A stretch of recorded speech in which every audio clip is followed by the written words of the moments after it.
right, well, thank you all very much. This is sort of our concluding session here at the White House Women's Entrepreneurship Conference. Once again, I'm Tina Chen, the Executive Director of the White House Council on Women and Girls, and joined by Karen Mills. Karen just came directly from the President's Economic Recovery Advisory Board meeting with the President and his economic team. She went from here to there and now back again. You know, doing all things as we women do, right? So I'm going to just once again thank all of you for taking the time to come here. It was very important to all of us to have you here because your voices and your experience is so important. And so what we're going to do now is hear, some quick report backs from the private sector moderators for each of your panels. Rest assured that the entire proceedings of your conversations were taken down by note takers. I don't know if you saw, we had people, on laptops in each of your rooms, and they will be doing a sort of a complete set for us. So everything that was said will get captured.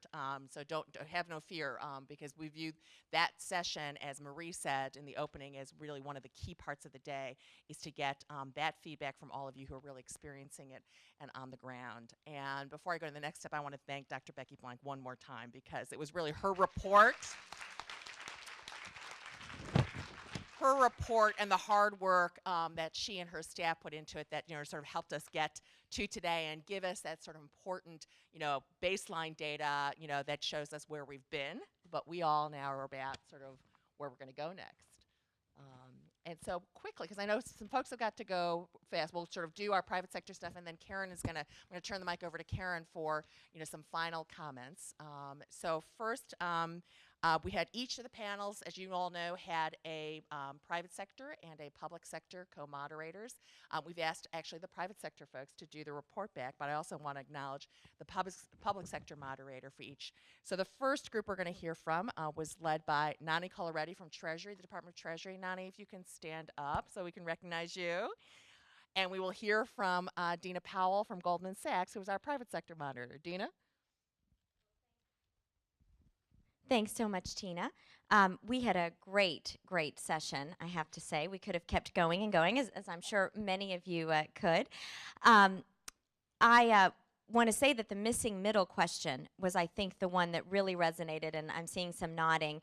I was so struck by reading some of the statistics that 90% of women-owned small businesses are in that category of missing middle, and that is a business that's been operating for 3 years or under and has not yet reached, or $1 million and under, and only 3% get beyond the $1 million mark. I mean, those are pretty remarkable statistics. And while we always hear capital is a major piece of the issue, our group really focused on networking and mentoring. The fact that, we hear about this, we talk about it, but the truth is men have a lot of great ways that they mentor each other, or more importantly, network and give each other business, give each other advice. How could we create more of these opportunities for women? And our group had some very specific ideas I just want to share. First is there a way to link a lot of the associations that are doing great mentoring and networking out there already on some kind of online platform, potentially one the government could even create, where you would bring the associations that are doing this mentoring and networking together, but you would be a little specific. Joanne Salzberg in our group had a very specific way to make this more effective, which is that you would actually be able to go online and segment yourself. So you may be a very small business. You may be at the next level. You may be a $1 million business owner, and even by industry sector, so that then you could ask questions of those associations, of specific people that would be on the platform, and you'd make it much more relevant that way.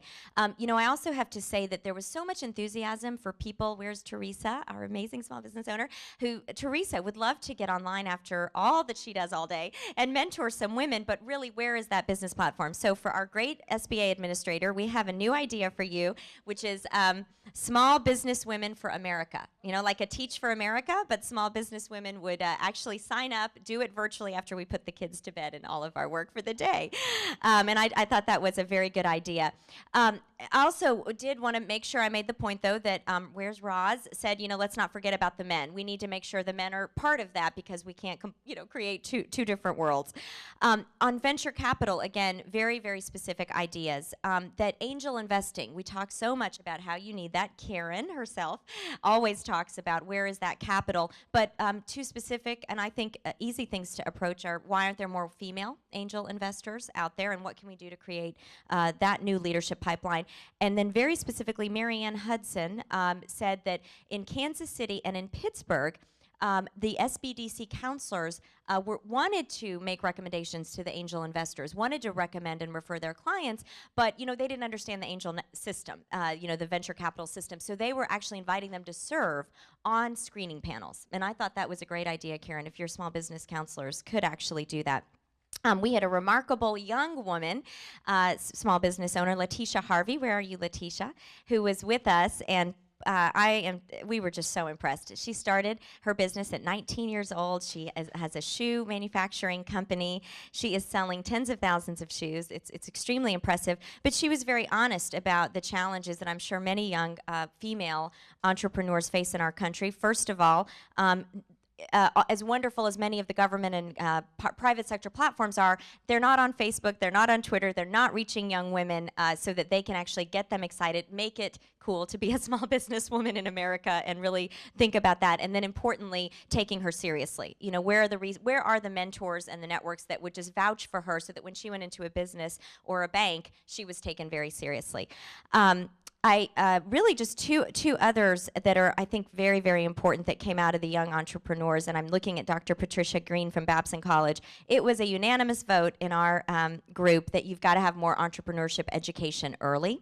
We all know of great programs like Nifty and other programs, but the colleges, and we're very proud to work with Babson College, a wonderful entrepreneurship school, but more universities, University of Maryland, University of Georgia, and others are really trying to teach entrepreneurship really early. No matter what you do, it's so important to have that. And I know one thing Karen cares a lot about is not the theoretical, not that there's anything wrong with business schools, but not theory. How do you write a gross business plan? How do you market yourself? How do you compete? How do you go to a bank? How do you build mentors and networks? So pragmatic business education, entrepreneurial education is so, so vital, and you can't talk about that without financial literacy. And we talked about the HOPE program, John Hope Bryant, that has a wonderful program. And Melody, are you in here, Hobson? Your wonderful program got a shout out with the Ariel Capital has started a school teaching small business to first graders and financial literacy, which is so successful.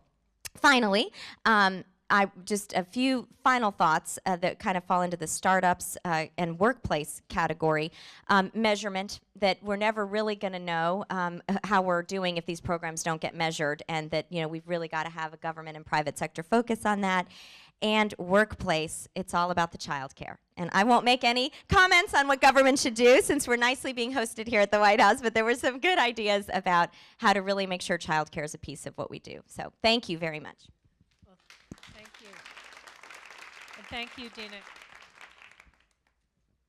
Thank you, Dina. You have already, I think, set a model on your 10,000 women entrepreneurs around the country, and now your 10,000 small businesses. So we know how to, I think, follow some of those leads. We have a lot of these ideas, I think, are really coming at exactly the right time. And we are ripe to take them on, whether it's in partnership with SCORE, who is trying to augment their mentoring network with women. It's mostly been old retired men, and they have committed that they want to do some things differently. And I think we can help with some ideas now and institute some new activities, which they are very, very eager for. This whole idea of technology involving platforms is very much on our radar right now. And across the administration, we've really, I think, broken a lot of ground with Twitter and others. Thanks to, so that was great. So our next group was co-led first by Dr. Barbara Robles from the Federal Reserve Board. Barbara, we're right here. You can stand up and be recognized. Thank you. Our Federal Reserve Board was a great partner with us in this. Together with Ping Fu from GeoMagic, and we're going to hear from Ping.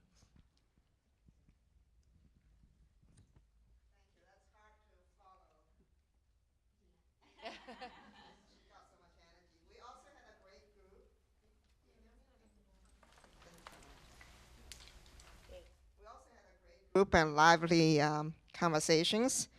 And our group actually focused on not just bring the problem, but also give recommendations. So the first one that is that the definition and how we count woman-owned business really matters. And we think that definition should be brought into woman-led and a woman-run business also. If you just say woman-owned, now if you, you know. Okay.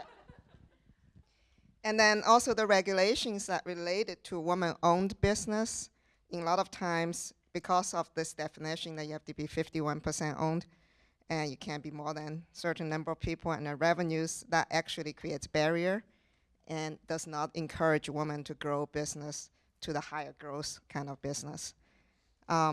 Now, in terms of funding, we're very appreciative that there are new initiatives to fund small business and women-owned businesses. However, it looks like the funding is there, but it's not distributed and it's not funded effectively. So the recommendation is to look at those money and not just look at only SBA qualified banking loan, because the bank has certain criteria of how they evaluate company. Typically is looking at the rear mirror. And we're not going to be able to change the bank immediately, but we could look at how to spread those funding through bank or empowered zones. There's a lot of organizations that look at business potential, and also fund-to-fund, leveraging the professional venture fund or professional fund, matching government fund, but put it into small business and woman-owned business, woman-led business only. And then the recommendation on the coaching and teaching young entrepreneur, as well as the missing middle. The missing middle is just missing. And there are a lot of help with startups or the other side when you get successful, but when it's missing, it's not there. In terms of the young women's, or we include boys too, for the youth, it's really good to educate them early.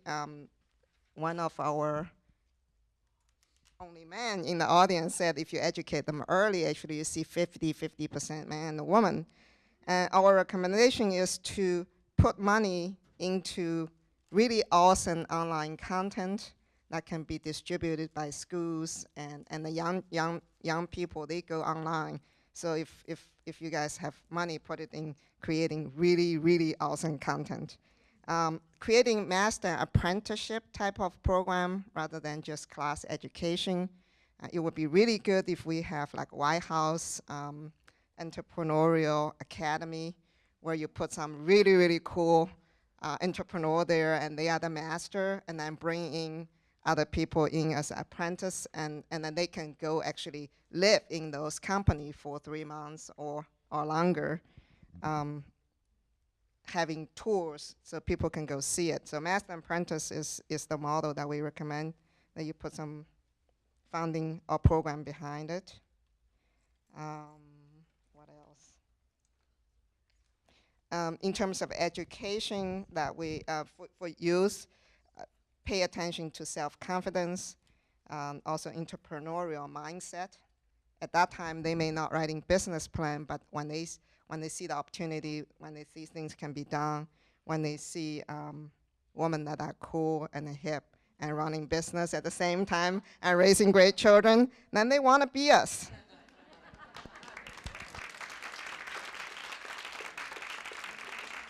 Thank you. That is a great way to put that. So our third group was co-led by Anna Harvey from the SBA. Anna. All right, thank you. And we will hear a report back from Dr. Patricia Green from Babson College.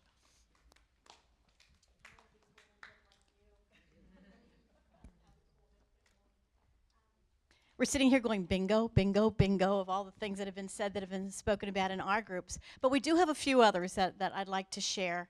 Under the startup, we of course started with the financial literacy and not understanding just what the statements are, but how to use them in decision making. So understanding more about profitability and cash flow and those types of things. Absolutely the definition of ownership, you know, how that impacts on different types of definitions and decisions too, about the 51% definition of women ownership. We talked a lot about contracting based on the exciting decision announced earlier today. So understanding what that really means and how to work the contracting process, how to streamline the process. And one of the things too was some recognition about increased relationships across agencies.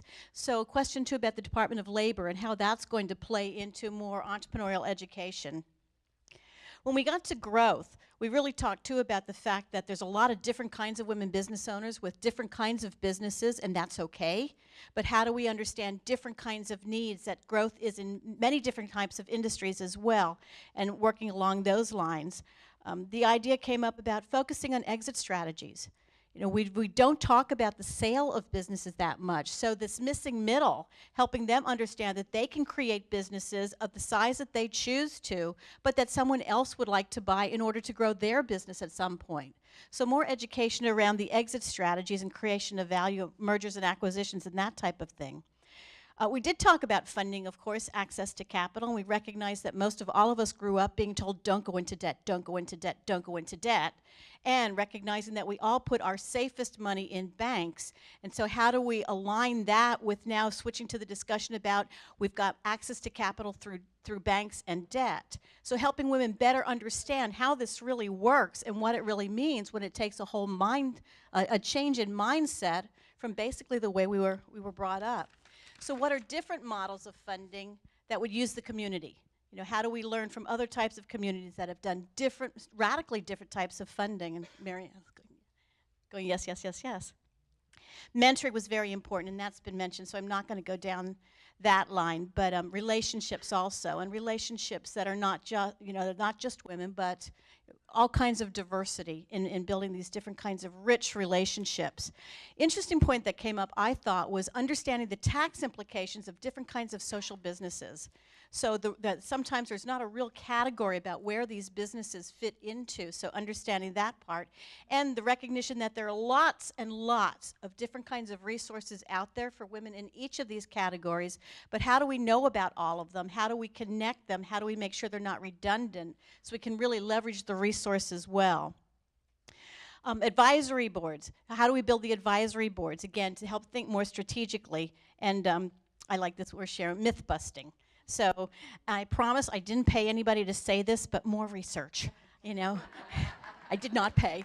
So more research, again, to understand that it is not a monolithic group, all kinds of folks. Understanding how to do business overseas came up several times, and really being able to be global businesses and recognize that they start small too and grow.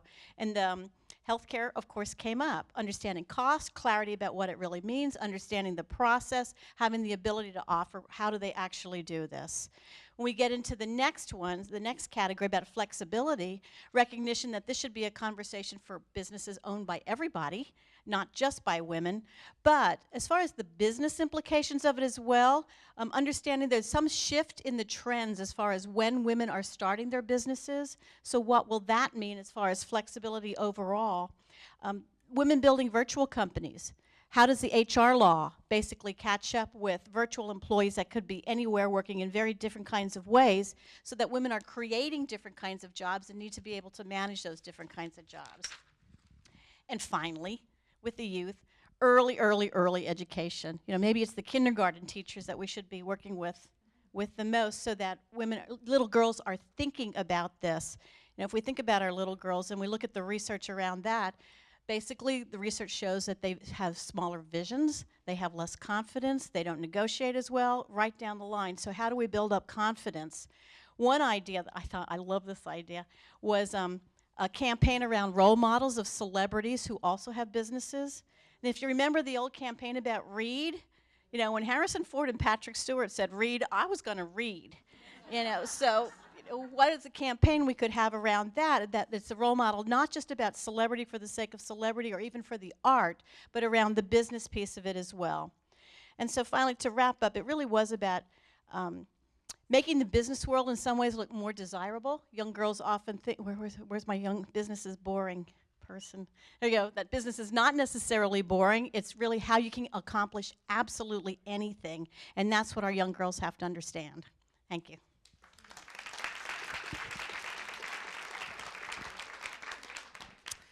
So our fourth group was co-led by Paul Corson from the Department of Commerce. Let's see, where's Paul? Is he still here? All right, I think we lost Paul. But we will hear from Linda Mason from Bright Horizons Family Solutions. Linda? Thank you. Linda Mason, Chair and founder of Bright Horizons Family Solutions, which is a national child care company.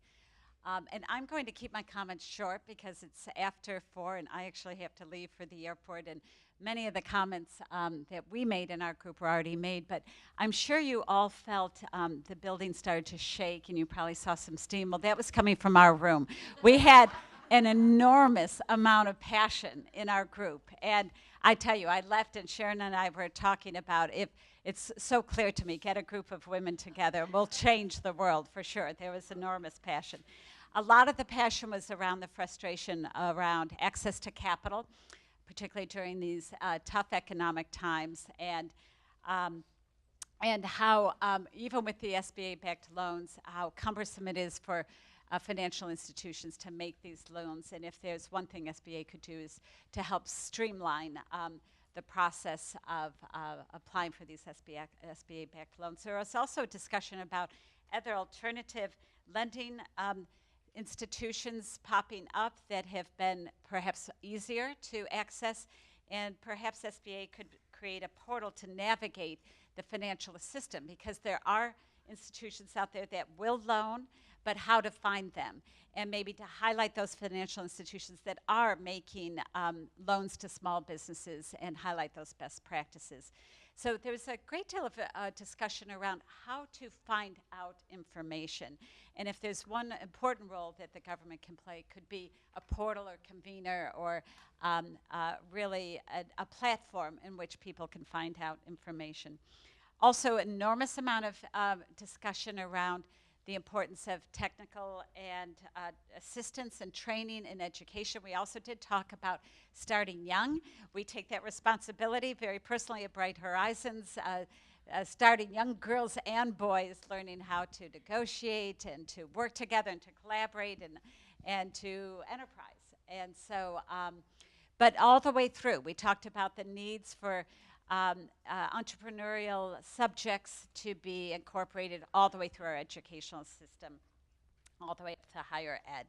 But the need for training and technical assistance that perhaps the government can be, again, a portal. There's a lot of discussion in our group about the need for education and training around the post-startup phase. So around information needed and throughout the whole life cycle of a business, particularly around financial management, understanding different financial tools, accessing markets, raising capital, understanding different financial products. So really focusing on the post-startup phase, feeling that the startup phase is pretty well covered. But who is going to do that? Well, we decided that there's no one entity that can do that, that already SBA and Commerce and Labor is doing a great deal of work, as well as NABAO's industry associations, corporations, but how to find it again, maybe that's a role of government, is to be a portal to all of that. So I think we did end on a wonderfully upbeat note about talking about some of the special attributes that women bring to entrepreneurship and to business ownership, the attributes of really stewarding our environment, and the skills that we have as managers being particularly effective skills in the 21st century, and understanding how to collaborate, how to nurture talent, how to delegate, how to multitask, all the things that we learn naturally in our multiple roles in our lives. So thank you very much. Now, one thing, since I have the mic, I'm going to take one note before I introduce our last group, and that is on workplace flexibility. Some of you may remember that we had a similar forum in March on workplace flexibility here at the White House.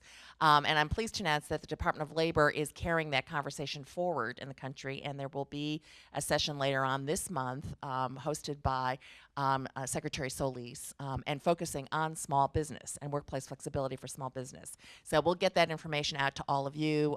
It'll be in Dallas, but it'll also be available online, as well. And also, one of the things that we need you all to do is to get the word out. You have the fact sheet now on what we're doing with small business. We're trying to project this topic forward and get it out there. We really need you to work in partnership with us in continuing that conversation in your communities, keeping it going. We're going to keep it going here, but we need you to amplify that message and also amplify what the administration is doing and get more support out there for it. So we appreciate anything you all can do on that, and we stand here ready to supply you with any additional information or resources you may need to do that. So with that, I'm going to turn it over to two women, or introduce two women who you heard about earlier today, who are really part of the team that is taking this forward. And we're so pleased that Dana Lewis is going to be the Executive Director of the National Women's Business Council. Dana, one more time. It's really, really exciting to see Dana in this new position, and she's just going to do terrific things together with her new chair. And we're so, so thrilled for this is to be the inaugural event and announcement for Donna James, our new chair of the National Women's Business Council, who we're going to hear from. Donna.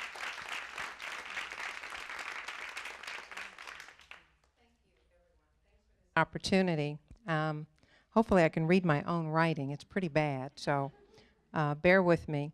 I'm going to hit just a few high points because we covered quite a bit, and I know the hour is getting late, and I don't want too many of you walking out on me. So on the missing middle, one of the suggestions for an opportunity had to do with the SBA taking a client service approach to helping small businesses. And the best way I can describe this is someone comes in and they come in for a specific issue. That specific issue gets addressed.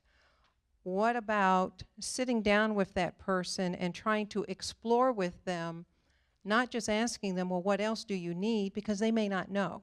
And so this was in response to the missing middle. You help them get to next by, at that one touch point, kind of that first moment of truth of helping them, and we've helped them, then how do we get them thinking about next? Because they may not know what they need, but the conversation with a specialist, an advocate, someone in that role to really take a total client service approach and catch them and help them before maybe they even realize they're going to need the help. We talked about young entrepreneurs and a lot of great suggestions. But one of the suggestions that came out was access to a vetted network of mentors and partners. And I think the emphasis is on vetted. When you're out there and you're looking for a mentor or a partner that can help you grow your business, you go through a process of trying to figure out if they're the right person. Is there a way that, all I could think of is, Match.com or something, and that wasn't really what they were suggesting, but a vetted network of mentors and partners that to kind of get the ball rolling. We talked a little bit about women supporting each other in the workplace and in the business place, and got into some conversations about bullying. And sometimes we are our own worst enemies in that regard. Back to the young entrepreneurs, interesting suggestion, kind of a Google of all associations. There are so many associations and organizations out there with opportunities to help women in business, but where do you go to find out which one would be the best one for you, who's offering what?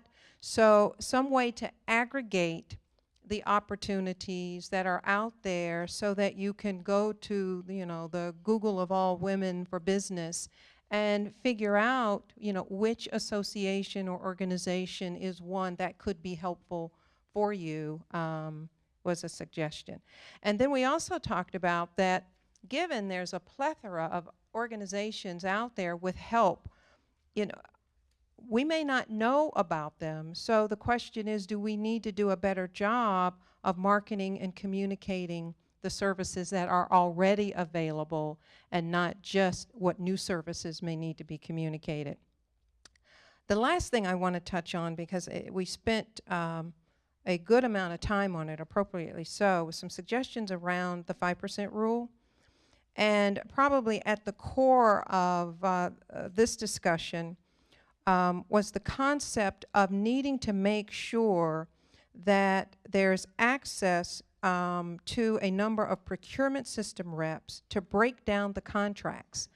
It's one thing to have the opportunity out there, but then to really be able to access that opportunity was an area of concern. And some suggested that perhaps there was a shortage of individuals in the government to actually work on breaking down these contracts so they can be accessible. And so some suggestions around how, either hiring more people and dealing with the gatekeepers. Anyone that has done work trying to get a contract has to deal with a gatekeeper. And it's a technical issue and it's a political issue, and needing access to advocates to help them work through the system, around the system, but more importantly, getting the system set up so it works for them. I'm going to stop right there because we had quite a few others, and they'll be captured, I think, in the summary. But I think that was a big one that we really ended on from a discussion standpoint, and resounding, everybody thought, yeah, that's a big deal. So thank you.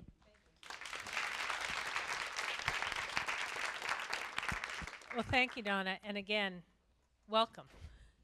We are so delighted, and Dana, and thank you to all of the facilitators. Thank you, Marie, our great deputy at the SBA, for being here. Today was really critical for all of us in the administration to hear from you, to understand how to take this forward. I particularly want to thank Tina. She runs the Council on Women and Girls. This is the heart of where this is in the White House. And what we did is not have a specific office, but have a powerful leader so that all of us across the administration could share in moving this agenda forward. And that's what we're setting about doing today with your help. Avra, Megan, Burdock up there, Ginger Liu, who worked on this in the midnight hours from Japan last week. Thank you very much for pulling this off and pulling everybody together. This has been extremely useful.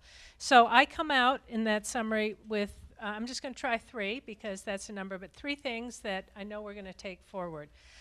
One, thanks to Becky Blank and her initiative, is that fact-based analysis really helps. And you all, I think the more that we tap into some of the research that's out there, that we organize and orchestrate it perhaps through our efforts in the National Women's Business Council, and we go on to be able to describe some of these issues in a substantive way, as we are doing now, we will be able to get more and more traction. This is not a monolithic problem.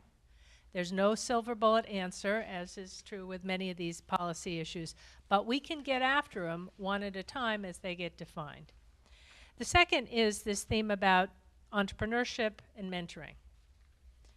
Having focused first on the access to capital issue in the crisis, what's really apparent is that that's only a piece of the problem, that really what makes people successful in the entrepreneurial world is counseling, mentorship, having a plan, taking that next question, that client service orientation, I think is sort of a breakthrough thought.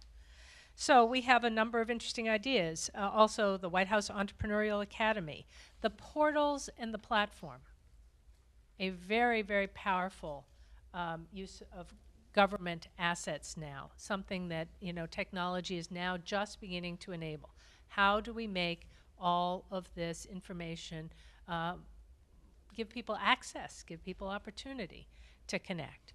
And the third, and on that, you've heard this notion of adding an E to STEM. It's a very interesting model, how we went after science, math, engineering, technology education for women and girls, entrepreneurship education for women and girls, and for boys and men.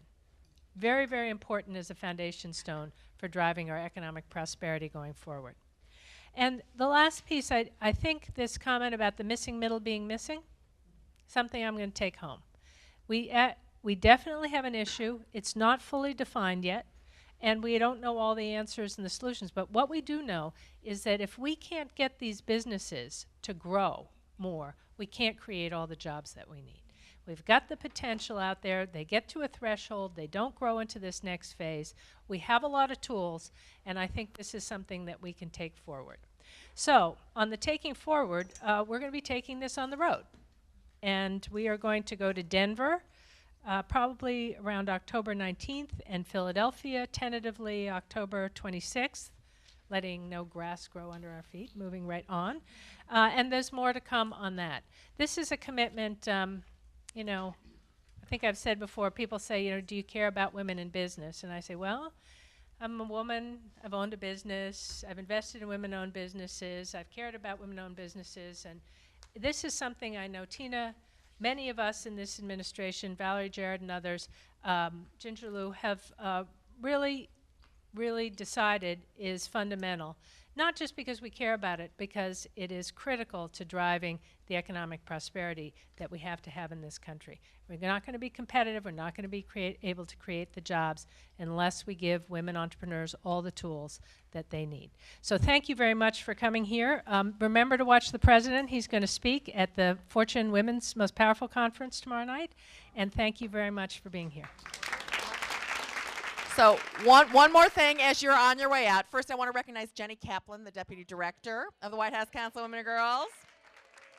And Jenny has in her hand, and you will be the first people to receive it because it's hot off the presses, our overview fact sheet on accomplishments for women in the Obama administration. We're going to hand it out to you. You are the first to get it. We'll send it to you electronically as well. Please use it and get it around to everyone you know. So thank you very much.